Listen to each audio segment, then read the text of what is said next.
갈라디아서 2장 1절에서 10절 말씀입니다. 갈라디아서 2장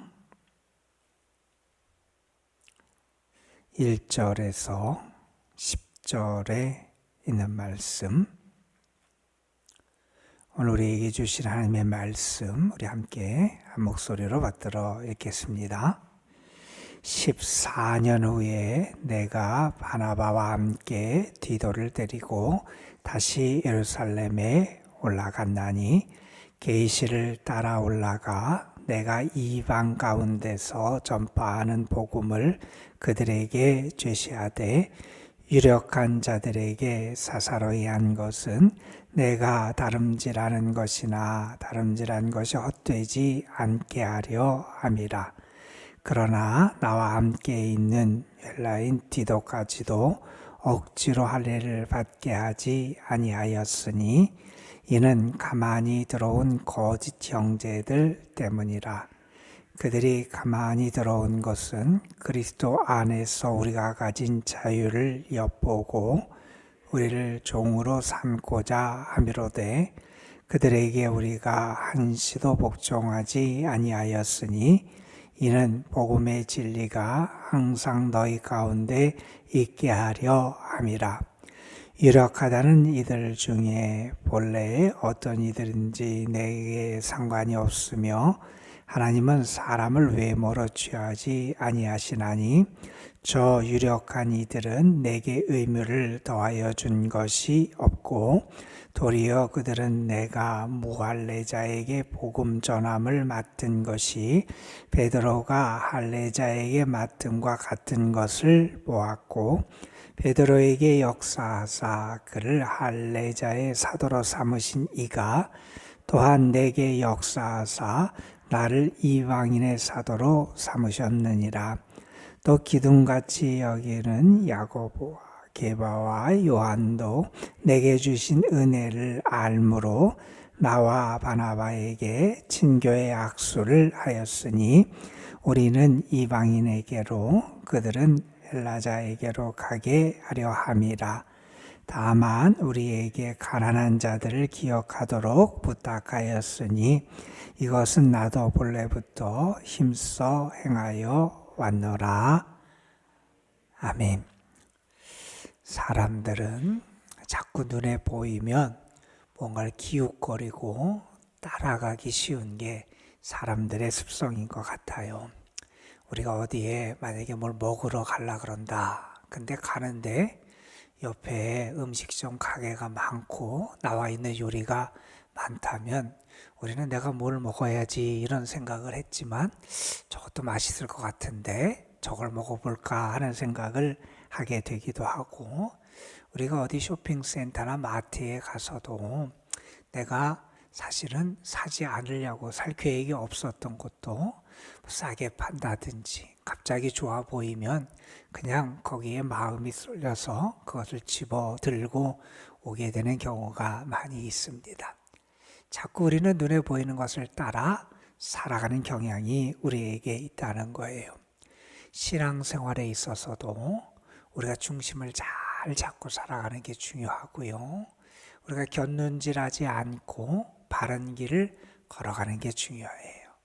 때로 우리의 삶에서 이것이 그렇게 단순해 보일 때도 있고요.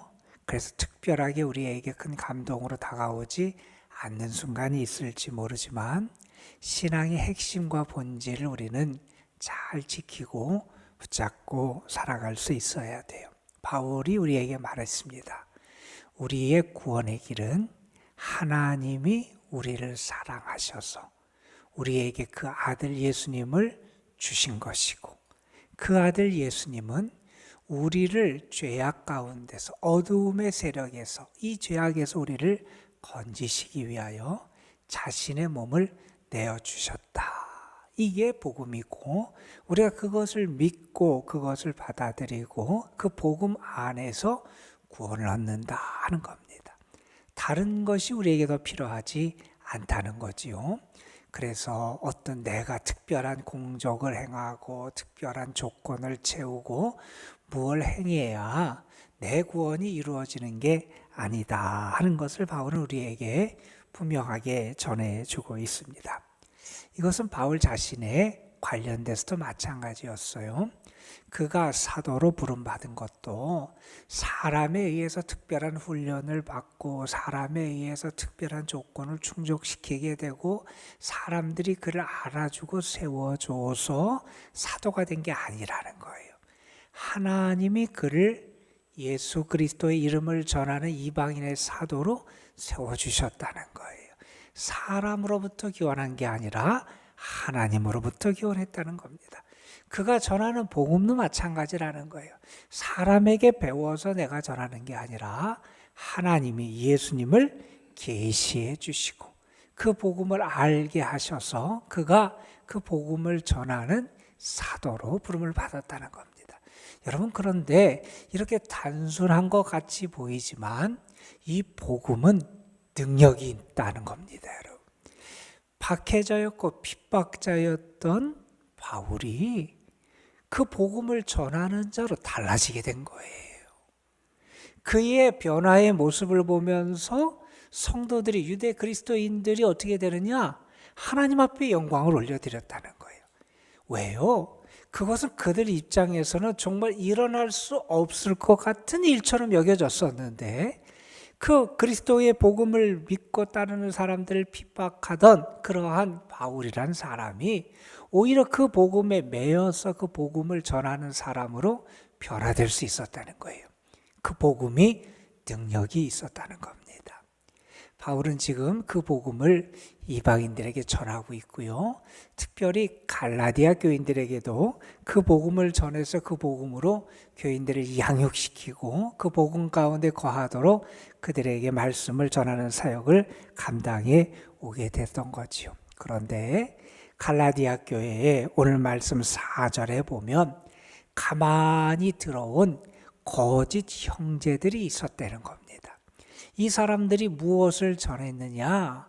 바울이 전하는 복음 가지고는 부족하니 여러분이 할례를 받고 율법을 지켜야 됩니다. 그래야 여러분의 구원이 온전해집니다. 이렇게 유대적인 것을 가미해야 바울이 전하는 복음이 온전해지고 구원이 제대로 이루어진다. 이렇게 전하는 사람들이 생기게 됐다는 거예요.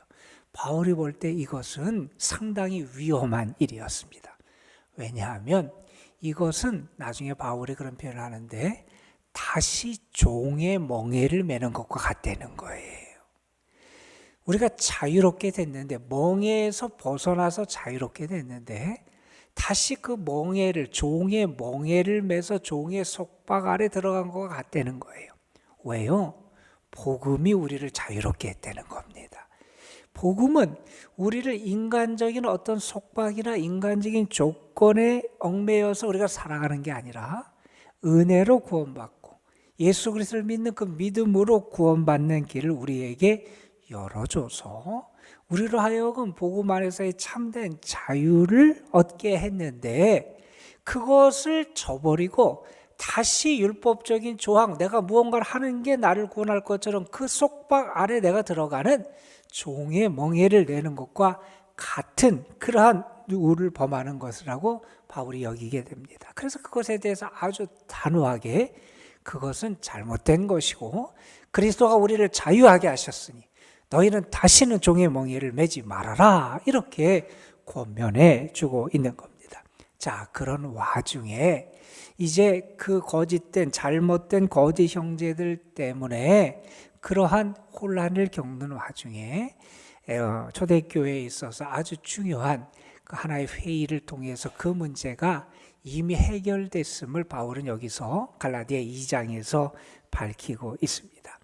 사도행전 15장에 등장하는 예루살렘에서 행해졌던 사도회의라고 하는 것과 관련된 말씀이에요. 지금 갈라디아 교회에 들어와서 이방인들이 복음을 받아들여도 그들이 그리스도인이 돼도 그들에게 할례를 행하고 율법을 지키도록 가르치고 강요해야 된다고 가르치고 권하는 사람들을 향해서 바울은 말하는 겁니다.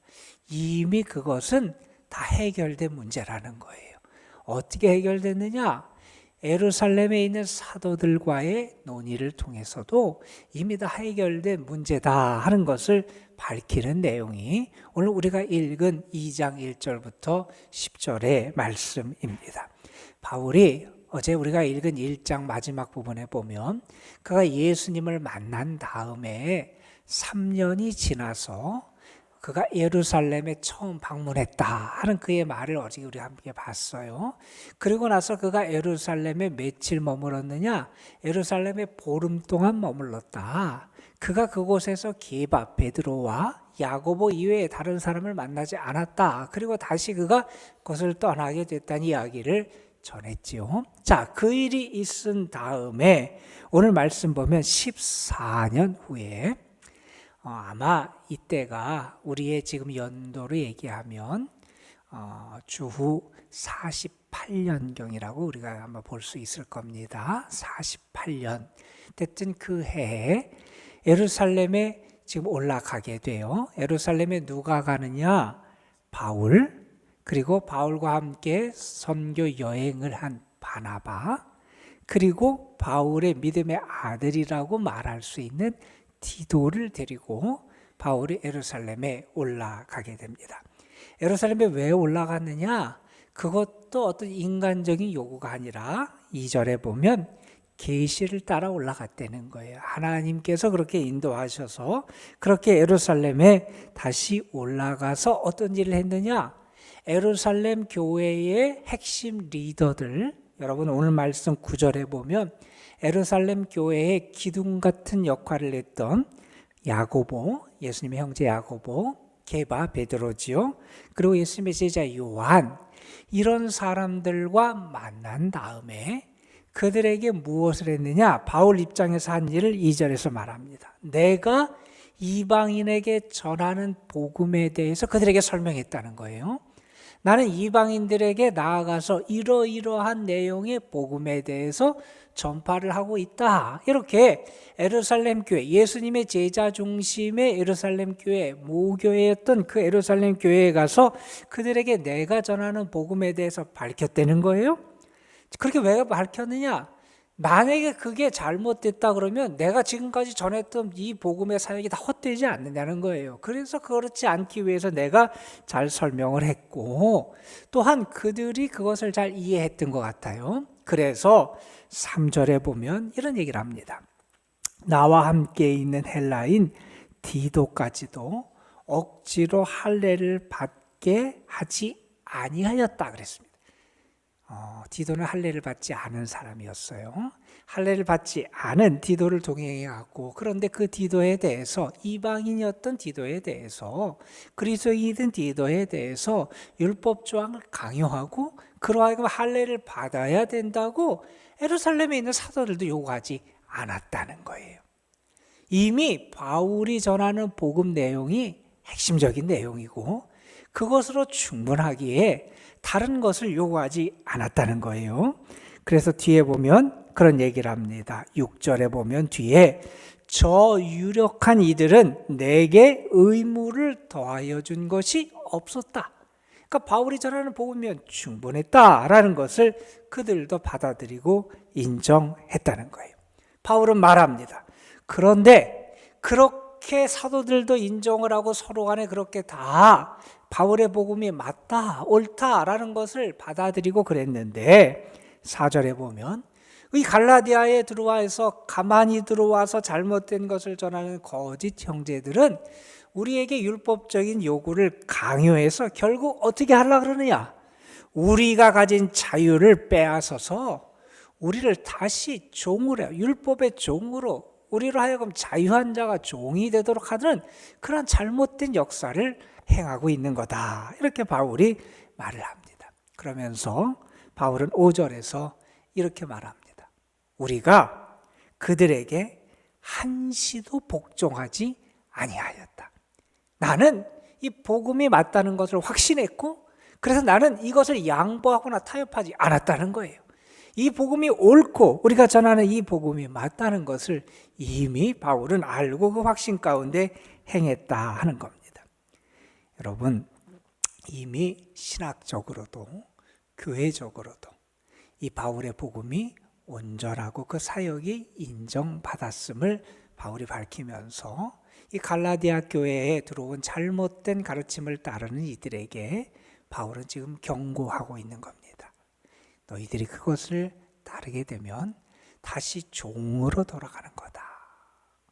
여러분, 이 모습을 보면서 우리 한번 생각해 볼 필요가 있을 것 같아요. 주님이 우리에게 은혜를 주셨고 자신의 생명을 주셨고 그래서 우리로 하여금 복음으로 믿음으로 구원 얻을 수 있게 하셨는데 혹시 여러분 이전의 속박으로 다시 돌아가는 그래서 세상적인 어떤 것에 여러분을 얽어매고 다시 종 노릇하는 어리석음이 있지 않은지 돌아볼 필요가 있을 것 같아요. 마크 트웨인이라고 하는 분이 재미있는 표현을 했어요. 그분이 풍자를 많이 했지요. 그분은 그런 얘기를 했습니다. 세상에서 금연하기가 어렵다 그러는데 담배 끊기가 제일 쉽다 그러면서 얘기했어요. 나는 200번도 더 끊었다 이런 얘기를 했어요. 안 끊어진다는 얘기죠. 또 끊는다고 또 끊는다 그러고 여러분 우리는 자꾸 세상적인 속박에 나를 얽어매는 경우가 있다는 거예요. 어떤 사람은 세상의 욕심에 정욕에 세상 물질에 세상 명예를 따라가는 그런 것에 세상 이기심에 주님이 우리를 자유하게 하시고 복음이 우리에게 구원의 길을 열어주셨는데 혹시 또다시 종의 멍에를 매는 어리석은 가운데 있지는 않은지 특별히 갈라디아서 보면 뒤에 그런 얘기를 합니다. 자꾸 많은 사람들이 육체를 따라 살아간다는 거예요. 육체를 따라 살아가는 그러한 종의 삶을 살아가는 모습이 나타나고 있지는 않은지 우리 자신을 돌아볼 수 있어야 한다는 겁니다. 그러면서 바울이 오늘 말씀 6절 이하에서 특별히 이런 얘기를 합니다. 하나님의 역사하심은 다양하다는 거예요. 어떻게 역사하시느냐? 8절에 보면 베드로에게 역사하셔서는 그로 하여금 할례자의 사도로 유대인의 사도로 그를 부르셨고 그런데 그 주님은 또 어떻게 역사하시느냐? 내게도 역사하셨다는 거예요. 내게 역사하신 나를 어떻게 하셨느냐? 나를 이방인의 사도로 부르셨다는 거예요. 그러니까 하나님의 역사하심, 복음의 역사하심은 이렇게 다양하게 우리에게 나타나게 되더라 하는 겁니다. 그리고 또한 이런 얘기를 합니다. 9절에 보면 예루살렘 교회의 기둥 같은 사도들이 내게 주신 은혜를 알아주더라는 거예요. 여러분 이게 주님을 만난 사람, 은혜 받은 사람의 모습이에요. 내가 은혜 받고 내가 일하는 일꾼임을 알면 다른 사람도 은혜 받고 다른 사람도 일꾼임을 인정해 줄 수 있어야 돼요. 우리가 자꾸 무언가 어떤 내가 직을 맡거나 아니면 내가 은혜를 받았다고 할 때 자꾸 우리가 착각하는 경우가 있어요. 하나님은 베드로에게도 역사하셨지만 바울에게도 역사하셨어요. 그리고 예루살렘에 있는 사도들은 자신들만 은혜 받은 게 아니라 바울에게도 하나님의 은혜가 있음을 인정해 주더라는 거예요. 이게 참 귀한 믿음의 모습이에요. 자, 그 다음에 이런 얘기를 합니다. 그래서 어떻게 했느냐?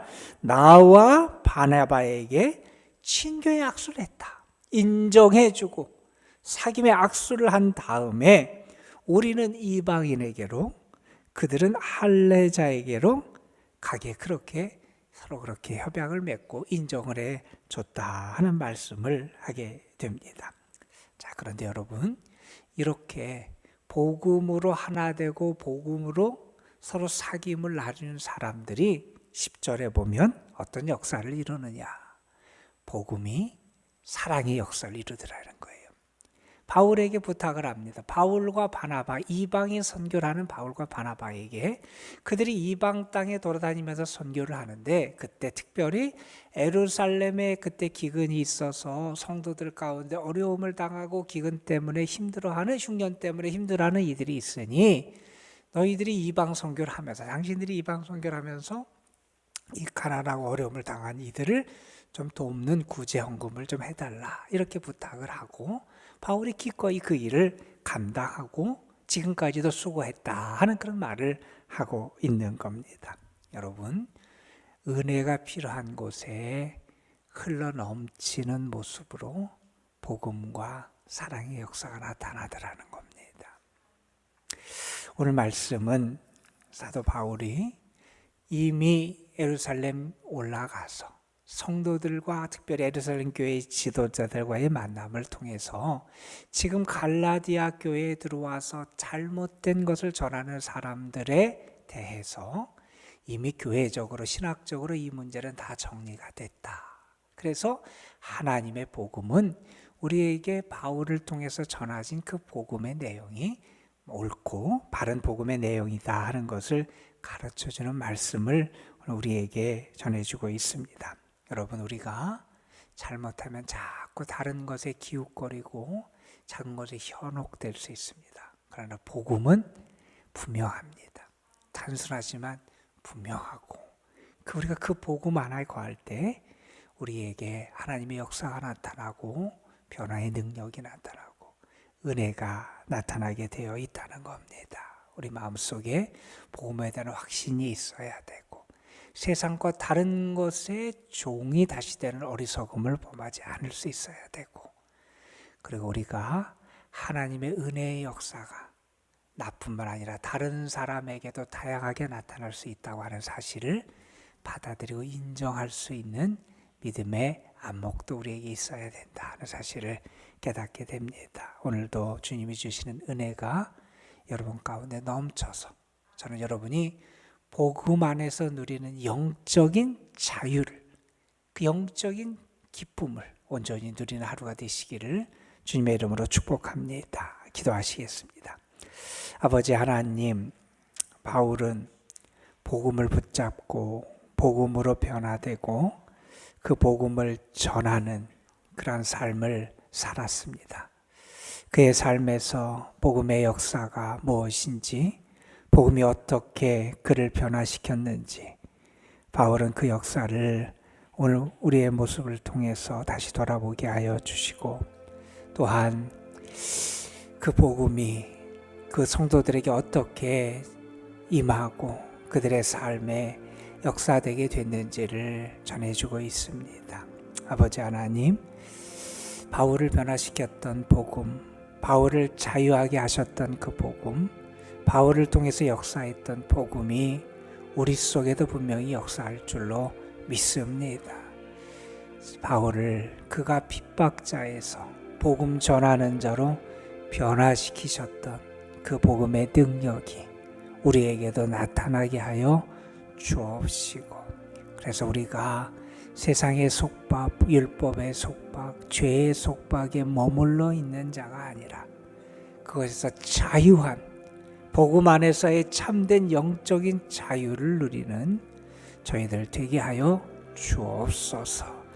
자신도 모르는 사이에 자꾸 세상 것을 따라가고 복음을 변질시키고 내 생각을 거기에 덧붙이고 무언가 그래야 온전할 것처럼 착각하는 어리석음을 범하지 않도록 저희들에게 믿음의 지혜도 주시고, 뿐만 아니라 우리가 자아의 속박, 죄의 속박, 욕심의 속박, 정욕의 속박, 육신의 속박에 다시 얽매이지 아니하도록 우리에게 큰 믿음 주시기를 바라옵고 원합니다.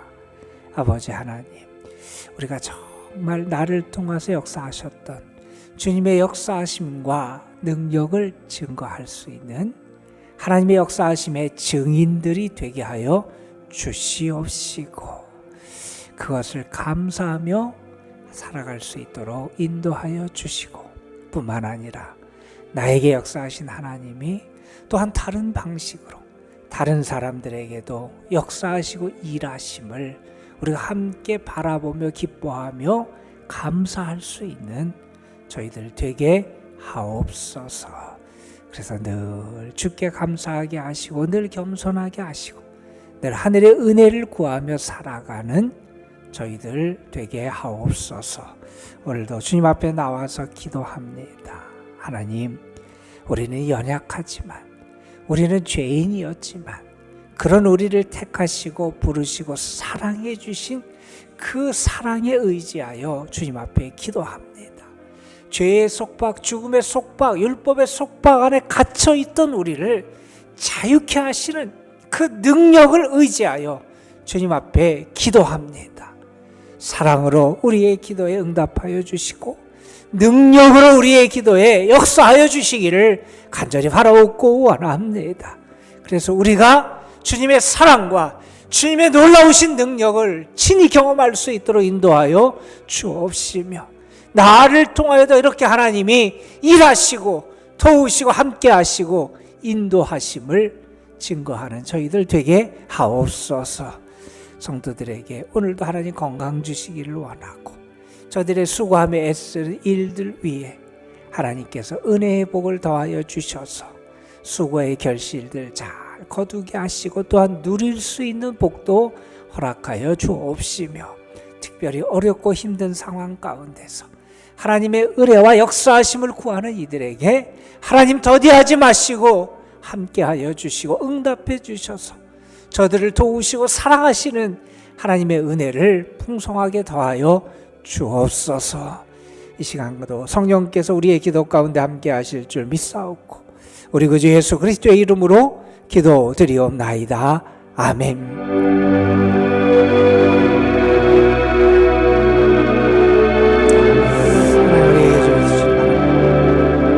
하나님 우리에게 믿음 주시고 아버지 하나님, 세상 사람들의 말에 현혹되지 말게 하시고 복음의 진리와 복음의 전통과 복음의 본질을 붙잡고 살아가는 저희들 되게 하여 주시고